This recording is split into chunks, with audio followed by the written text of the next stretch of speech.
parce que en fait Aliou Sall prête-nom la Aliou Sall prête-nom la aussi Franck Timis dama leen koy fàtte parce que ñun Franck Timis bi cool yi commencé am xam lu mu def Franck Timis dafa jël 30% yi taf mu dem jaayi ko génn ci Franck Timis bi coolu nii kur mu xam ni du buñ demee si yoon du am dëgg fenn du mus a am day perte moom Franck Timis day perte dafa profité dem jaay 30% yi waa Cosmos rek ni mes waaw bu doon man tam noonu laay def bu doon man noonu laay def su ma leeral ne affaire bu kalaatee damay ñàkk damay récupérer lu ma mën a rawale lu ma mën a rawale Franck Timis rawale 30% yi ni mes jaay ko dem yoonam waa Cosmos dem jaay ko waa BP Aliou Sall di ci am redevance parce que Aliou Sall li ko ci dugal mooy moom prête-nom la gannaaw ñoom c'est-à-dire Petro-Tim Sénégal il fallait ñu créer Petro-Tim Sénégal pour Aliou Sall mën ciy dugg mën a protéger ñoom seen i intérêt personnel Aliou Sall looloo ko dugal ci deal bi mais Aliou Sall da ngay dégg turam rek mais Macky Sall la da ngeen jël Aliou Sall ngeen remplacer ko ak Macky Sall bu ngeen bëggee comprendre rôle bi nga xamante ne Macky Sall joué na ko ci pétrole Sénégal bi da ngay jël Aliou Sall nga remplacer ko ak Macky Sall parce que Aliou Sall xamul pétrole jàngul pétrole xamul ani bee fële la nekkoon di taxawaalu xaw ma Chine xaw ma Japon ñoom ñoo ko jëli ji bi ñu tegee seen deal gis ni il faut que ñu am parce que Franck Timis tam daful la Franck Timis dafa protéger boppam looloo tax mu nangu Aliou Sall ñoo dugg si parce que Aliou Sall Franck Timis en fait dafa sécuriser boppam parce que xam na ne Aliou Sall bu ci duggee Macky Sall lépp lu mu mën ci àdduna dina ko def pour affaire bañ a kalaate parce que bu kalaatee rakkam day daanu Franck Timis il a été très malin mënoon na nangu keneen jël ko Sénégal ku fi Macky Sall proposé woon li rôle bi Aliou Sall joué ci pétrole Sénégal bi nga accepté ko di nga ko accepté ndax ñàkk a xam mais di nga ko accepté ndax occasion la boo xamante ne nii voilà liggéeyu ndey nga koy tuddee sax yow di nga ko accepté non seulement parce que occasion la boo xamante ne nii du am ñaari yoon ci àdduna mais di nga ci dugg ndax ñàkk xam aussi parce que président de la république fu mu la woo da nga naan li fii moom dara lépp fi wóor parce que président de la république mooy président de la république te fekk ne yow dañ la doon utiliser rek mais Franck Timis nangul kenn joué rôle boobu kurul ki nga xamante ne mooy frère Macky Sall parce que xam na ni jamais de la vie Macky Sall du bàyyi affaire bi mu kalaatee lu ci mënti am Macky Sall dina ci dëgg tànkam parce que bu ci dëggulee tànkam rakkam dina daanu te bu rakkam daanu moom day daanu Franck Timis noonu la sécuriser boppam dem jëri ji Aliou Sall andi ko dugal ko ci biir dil bi xamante ne Macky Sall bu ci doon farlu benn yoon da ciy farlu 50 fois parce que rakkam moo nekk ci biir.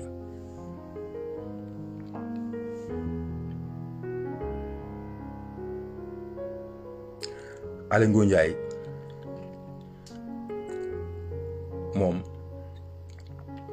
moom part bi nga xamante ne sax am na ko ci li nga xamante ne mooy suñu pétrole bi moom def na ko héritage c'est-à-dire def na ko héritage su ma nee def Aly Ngouille Ndiaye déglu leen baax li ma leen di wax Aly Ngouille Ndiaye part bi mu am ci pétrole bi ci dil bi moom def na ko héritage déjà def na ko héritage xam ngeen ci naka Aly Ngouille Ndiaye doomam Angleterre la ko yóbbu muy jàngi les métiers du pétrole et du gaz doomu Aly Ngouille Ndiaye je pense que ko gis ngeen ko Aly Ngouille Ndiaye moom param bi nga xamante ne moom la am ci dilu pétrole bi gaz bu Sénégal bi moom def na ko héritage ba pare moom mu ngi calculer dans 30 ans dans 50 ans bés bu nu mu tudd royalties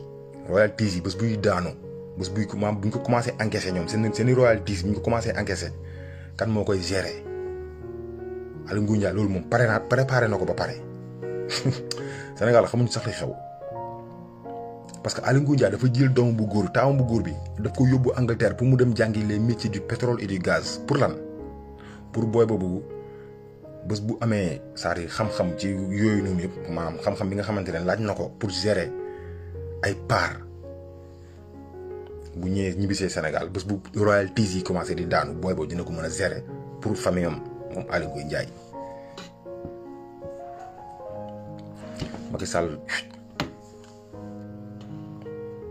Macky Sall en violation de tous les lois du Sénégal mu jël suñu pétrole séddoo ko ak Franck Timis ak Aly Ngouille Ndiaye ak rakkam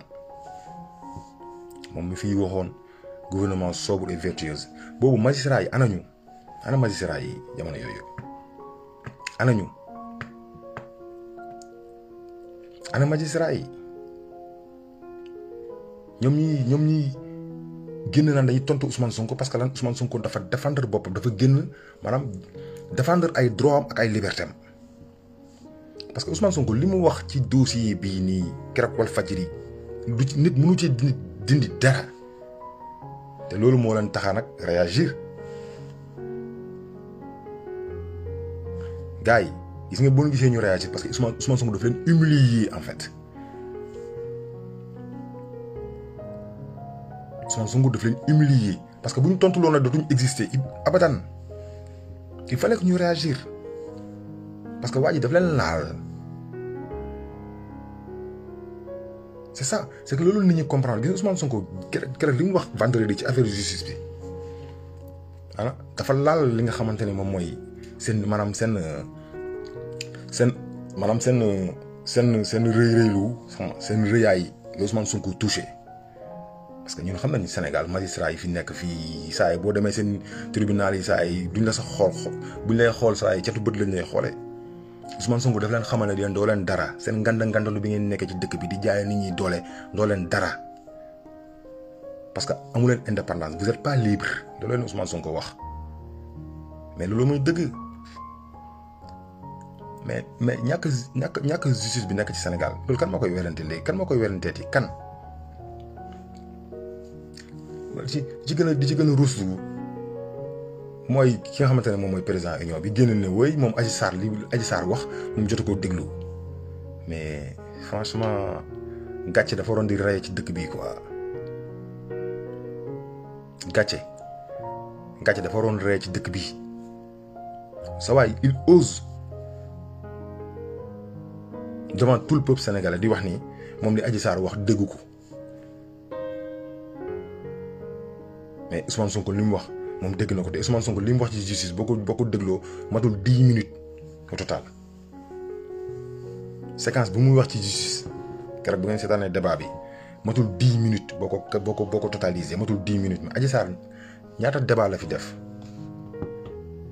Adji Sarr ñaata débat la def télévisé avec je sais pas combien de milliers de vues la Adji Sarr def ay avocat am ñoom waa association des putes de la république man ma laan tudde APR alliance des putes de la république ñaata génn nañ sorti lañ fi def juge boobu nee na moom déggu ko ah union des magistrats du Sénégal nee na déggu loolu violé bi Adji Sarr di violé li nga xamante ne moom mooy secret du dossier secret de l'instruction nee na moom loolu yëgu ko nee na bi Macky Sall demee RFI ñu koy interviewé nee na moom loolu déggu ko moom nee na loolu déggu ko xam nga il faut ñu bàyyi caaxaan réew mi man nag dama leen di wax benn affaire boo xamante ne man loolu laa gëm xam nga ne laa gëm man ñun suñu génération bii bu ñu bëggee Sénégal changé ñun maanaam nañ jël suñu responsabilité parce que ñi ma gis nii xamuñu lan mooy liberté xamuñu ko de man dama leen di wax dëgg gis ngeen génération bii nii nga xamante ne ñoo nekk suñu kanam nii c'est-à-dire ñi nga xam ñoo c'est-à-dire moom magistrat boobu ak ñoom Macky Sall seen génération bu yëg ci kaw ñoom Moustapha Diakhaté ñoom Ahmed Khalifa Niass ñoom Moustapha Niass ñooñu noonu génération boobu noonu en fait ñoom ils ont été élevés dans la soumission en fait xamuñu lan mooy liberté ñoom li nga xamante ne moom mooy politique gu colon bi ñoom dañ ko exercer seen kaw pleinement xamuñu lan mooy liberté xamuñu ko il faut que ñun ñu comprendre loolu bu ñu bëggee maanaam libérer suñu peuple il faut que ñu comprendre loolu parce que gis nga ñii bu ñu leen a xaar ñu revenir à la raison c'est peine perdue parce que xamuñu loolu li Ousmane Sonko di wax boo gisee mu violence yi ñoom parce que xamuñu lan mooy liberté amuñu sens de la liberté amuñu le goût de la liberté parce que dañ leen yar ci nooteel lañ leen yar dañoo judd ci nooteel màgg ci nooteel ñu yar leen ci nooteel moom la Ousmane Sonko doon wax benn jour ne gars yi dañoo tënk seen xel yi ba nga xamante ne nii dañoo jàpp ni waratuñu yeewoo Ousmane Sonko il a très bien compris les enjeux Ousmane Sonko buy wax xoolal da leen essayer de déchiffrer lan la bëgg a wax c'est très important bu leen déglu rek di maanaam di nga bu ngeen percevoir ay Ousmane Sonko li muy wax da leen jéem a xool sens bi Ousmane Sonko fan lay waxee c'est très important parce que il faut nga xam loolu pour nga mën a xam lan la waaj di wax.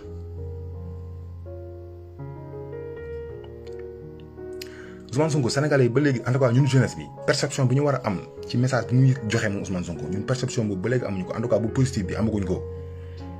mais man mii sax des fois Ousmane Sonko ay waxtaan daf may rëcc il faut ma toog quelque temps pour li mu wax mu mën a xam sens bi lan la. gis nga gars yi nii nekk suñu kanam amuñu le sens de la liberté ils ont pas goût maanaam goûtewuñu li nga xamante ne moom mooy liberté li leen yar ci maanaam soumettre voilà ñoom ils doivent se soumettre ak lu mën a xew ils doivent se soumettre loolu moo waral Sénégal si suñu biir langage mu am yàlla baax na bi looloo ko andi kan moo sañ taxaw di wax ni yàlla dafa bon kan moo sañ taxaw di wax ni yàlla dafa bon mais ñun ñëpp xam ne ni yàlla baax na mais yàlla baax na comprimé la boo xamante ne nii foofu lu jóge ci noot bi ñu noot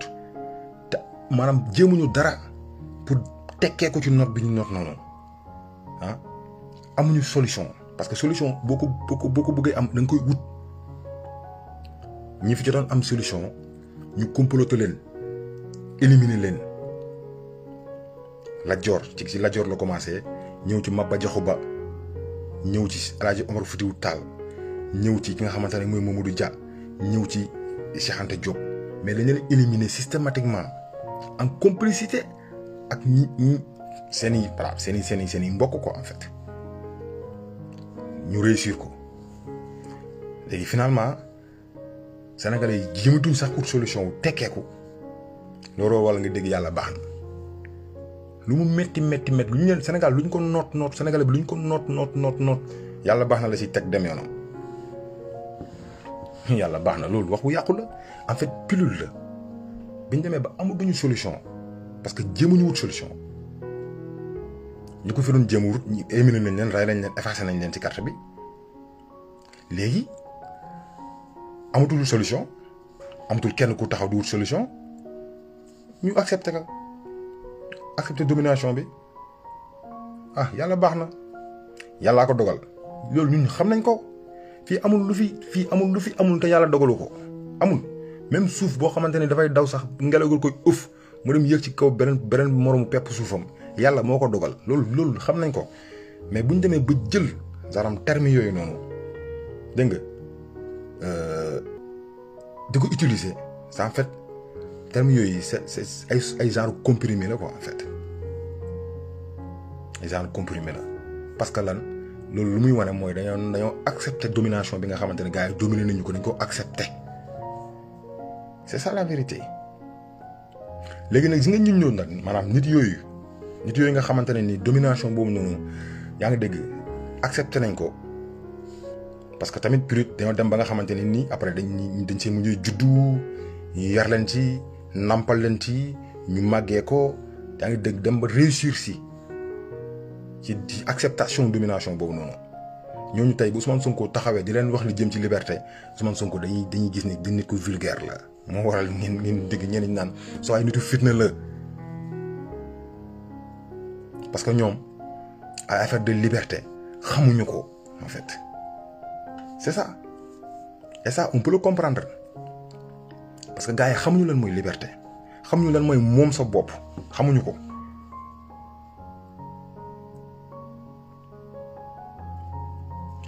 xamuñu lan mooy moom sa bopp moo tax Ousmane Sonko bu taxawee di leen wax ay wax yi moom sa bopp daf leen di choqué ñenn ñi daf leen di choqué wooy dafa vulgaire wooy kii nitu fitne la nangam moo tax waa diaspora bi ñëpp boo gisee waa diaspora bi ñëpp ànd ak Ousmane Sonko du hasard parce que waa diaspora bi ñoom xam nañ lan mooy liberté parce que dem nañ dëkk boo xamante ne dëkk boobu am na liberté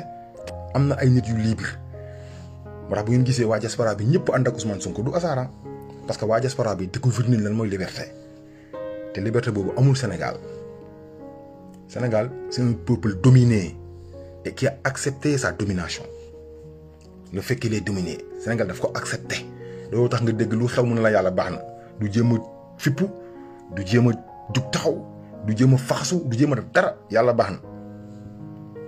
na loolu wax bu yàqu la waaye yàlla baax na loolu ñëpp xam nañ ko mais loolu c'est une forme d'acceptation domination bi nga xam ne te loolu nag moo feeñ ci sunu justice bi feeñ ci sunu police bi moo waral tey corruption bi yegg fi mu yegg tey Sénégal tubaab bi muy dem dafa def de sorte que pratique yi mu amoon moom tubaab bi mu fexe ba bàyyi ko fi moo tax nga Sénégal nga taxaw sànq maa ngi ko doon wax ci commencement vidéo bi ngay wax ak policier mu mbéj la bu ko defee France doo ko dolli Europe fii policier ngay wax ak policier mu mbéj la policier boobu dootu ko defati ci àddunaam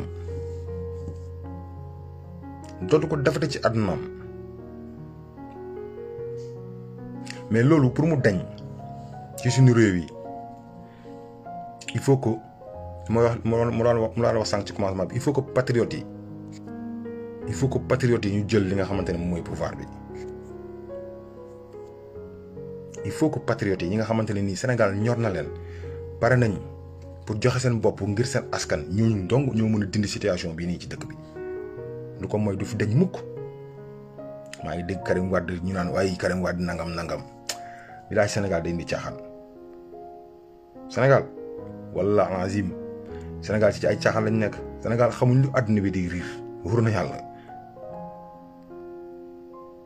Sénégal xamuñ lu àdduna bi di riir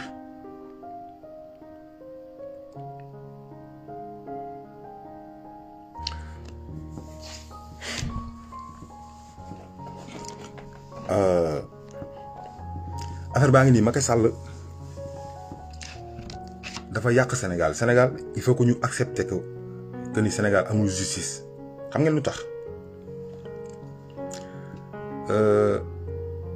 gis nga problème boo ko bëggee résoudre il faut da nga koy accepter ba pare da ngay accepter ni problème am na il faut nga accepter ni problème am na boo accepter ni problème bi am na nga jël problème boobu nga teg ko nga ne problème bi lii la ba mu leer ni problème bi lii la si boobaa nga ciy mën a am solution mais tant que nanguwuñu ni réew mi amul justice boo xam ne justice bi day sooxe de am nga justice buy sooxe ak réew mu amul justice bokkul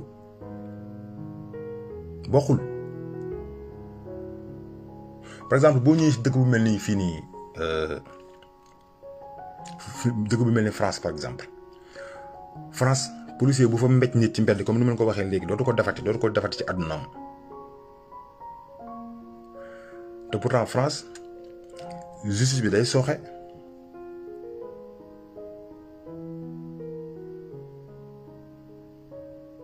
France pourtant justice am day sooxe te pourtant policier yi sañu fi dóor nit te pourtant France justice bi day sooxe ndax am nañ seen ministre boo xamante ne nii dañ koo jiiñ viol ñaari jigéen ñoo ko jiiñ viol ñaar seen ministre ñoom seen ministre de l'intérieur France jamono yi seen ministre de l'intérieur bi ñaari jigéen ñoo ko jiiñ viol mais mi ngi nekk ministre te biñ koy jiiñ viol boobu nekkul ministre waaye fal nañ ko ci kaw loolu dañ koo fal ministre te dossiers yi ñoo ngi justice mais fal nañ ko ministre ak yeneen am na ay cas yoo xamante ne nii da ngay xam ne justice bi fii dafa féete boor fii France mais pourtant France do munoo wax ni amul justice am na justice réew bu am justice la mais justice bi day sooxe mais Sénégal amul justice Sénégal la c'est-à-dire IGE def enquête bu leer nañ jàpp ay bandi yi IGE nga xamante ne ni ay doomu Sénégal ñoo nekk ci état bi ñu xarañ jàng ba am xam-xam di liggéey di enquête ba jàpp nit ku détourné alalu réew mi ñu jël dossier bi yóbbu ko tribunal ne juge bi kii dafa sàcc alalu réew mi topp ko mu génnee alalu réew mi delloo ko waa réew mi wala nga yóbbu ko ci biir kaso bi Macky Sall ñëw ne kii kenn du ko laal parce que man la àndal réew boobu amul justice réew boobu amul justice réew bu amul justice moom mooy waral ñu fekk Assane Diouf par exemple këram mu toog ci biir néegam taal téléphone am di live parce que dañoo bëgg a jàpp Ousmane Sonko ñu dem fekk Assane Diouf biir këram jàpp yóbbu tëj sans jugement sans dara réew bu amul justice mooy waral ñu fekk Imam Ndaw Alioune Badara Ndaw ci jàkkaam ca Kaolack nga xamante ne nii liggéeyul ci entreprise yorul atelier tailleur yorul dara day sàmm ay day maanaam day yar ay ginaar ak ay xar di bëy di dunde di jàngal alxuraan di wax nag li xew ci àdduna di wax li xew ci jamono te lépp nag mu ngi ko teg ci diine waxul sax ay wax yu politique Imam Ndaw diine rek la doon wax lépp nag mu ngi ko teg ci diine ñu fekk ko këram dajji këram tas ay njabootam jël mënote yóbbu tëj ñetti at ba pare na ko demal dafoo dara réew bu amul justice mooy am loolu réew bu amul justice moom mooy waral ñu fekk Guy Marius Sagna mu génn këram dem di jëndi cere pour ñëw reer ak njabootam ñu jàpp ko mënate ko yóbbu ko tëj ba heure bu la neex ñu génne ko ne ko dafoo dara réew bu amul justice mooy am loolu réew bu amul justice moom mooy waral ñu jàpp koo xamante ne nii c'est un élu du peuple sénégalais yi ñëw jël seen yaakaar teg ko ci moom ba pare di ko fay weer di ko fayal ay privilège di fay mbindaanam di fay téyeeru jabaram di fay coiffeuru jabaram di fay ay jàngu doomam depuis de loolu yëpp mu dem defar ay faux billets defar ay milliards ci ay faux billets te faux billets yi di ci garaaw te nit ñi xamuñu ko ci histoire faux billets yooyu déglu leen ma wax leen ko lu garaaw a garaaw a garaaw moo am ci histoire faux billets yooyu mais gars yi dañu gis rek waa ji xooluñu fond bi gars yi forme bi lañ doon xool c'est-à-dire li ci kaw maanaam c'est-à-dire waaw député bi la man du ma tudd turu kenn tooñ parce que man du ma leen tooñ ñoom bugguma leen a tooñ bugguma leen ameel àq mais nag ki nga xamante ne mooy Samba Abidjan moom mun naa tudd turam dégg nga di garaaw ci histoire faux billets yooyu déglu leen ma wax leen ko parce que coono day bëri des fois ba gars yi dañuy yu bëri daf ñuy échappé xam ngeen waajee noonu waajee yoroon faux billets yi dañ jàpp ko flagrant délit ñoom enquêteurs yi ñoo ko piège ba mu ñëw daanu ci biir piège bi ñu jàpp ko waajoo noonu li garaawoon ci affaire faux billets yi moom faux billets yi nekkul moo ko doon consommé de faux billets yi du moom moo doon defar raxas faux billets yi jël ko dem dugg ci biir boutique bi ne boutique billet bi jaay ma nangam non non sa waay entreprise faux billets la yoroon loolu moo échappé Sénégalais yu bëri pour mu leen gravité bi kooku waroon génn kaso abadan ñu ko tegee ci yoon parce que trafic de faux billets loolu lay daaneel économie dëkk loolu mun na créer ay milliers de chômeurs faux billets mun na tas ay sëy mun na tas ay couple yu dul jeex ndax jamono bii ñu toll métti waaye jamono bi tar na ba nga xamante ne nii fii couple bu fi amul revenu la moindre revenu bu amul ci couple boobu noonu ñaare day tas même bu ñu amee ay njaboot te ñun xam nañ ne xaalis mooy tas sëy yi jamono jii en tout cas moom mu ëpp ci li tas sëy jamono jii xaalis te faux billet day daaneel économie dëkk réew da koy daaneel sa waay gis ngeen faux billet yi mu yoroon parce que le Sénégal la plupart du temps bu ñu déggee phobie naan waa ji dafa yoroon phobie li ñuy xalaat mooy dafa jëloon phobie dem ci ay magasin di jënd ñu jàpp ko wala mu dem ci ay boutique di jënd ñu jàpp ko sa waaye dafa yoroon entreprise la yoroon dafa doon defar ay phobie di ko jaay di jaay phobie yaay ñooñu di jënd phobie ci moom dem di ko consommer c'est que loolu moo garaaw loolu nit ñi xamul sa waaye dafa yoroon këram machine am yor ay mercure am yor tablette am yor léppam di produire ay faux billets ni banque yi di defaree billets di ko dugal ci marché ci économie bi moom noonu la doon defaree ay faux billets di ko dugal ci économie bi entreprise faux billets la yoroon moom daanul dem di commerce di maanaam di jënd jël faux billets yi di ko jëndee de moom da doon jaay ay faux billets moom day defar faux billet bi nga ñëw indi sa xaalis mu jaay la ko dama xam ndax yéen a ngi comprendre li may wax waa jooju nag moom la ñu jàpp flagrant délit en plus ay gendarme ñoo ko jàpp. police jàpp ko de gendarmerie ñoo ko jàpp yóbbu ko ci yoon atte ko parce que mënu loon ñàkk foofu moom mënuñu fa woon amuñu woon beneen pexe burul bàyyi yoon def soi-disant liggéeyam mais ñu